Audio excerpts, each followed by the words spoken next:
Revelation chapter 12. A great sign appeared in heaven, a woman clothed with the sun, with the moon under her feet and a crown of 12 stars on her head.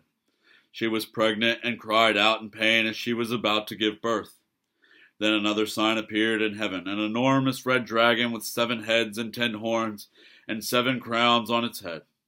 His tail swept a third of the stars out of the sky and flung them to the earth. The dragon stood in front of the woman who was about to give birth so that it might devour her child the moment he was born. She gave birth to a son, a male child, who will rule all the nations with an iron scepter. And her child was snatched up to God and to his throne. The woman fled into the wilderness to a place prepared for her by God, where she might be taken care of for 1,260 days. Then war broke out in heaven. Michael and his angels fought against the dragon, and the dragon and his angels fought back. But he was not strong enough, and they lost their place in heaven. The great dragon was hurled down, that ancient serpent called the devil, or Satan, who leads the whole world astray. He was hurled to the earth, and his angels with him.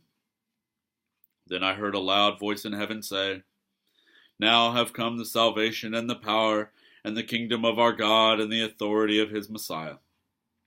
For the accuser of our brothers and sisters, who accuses them before our God day and night, has been hurled down.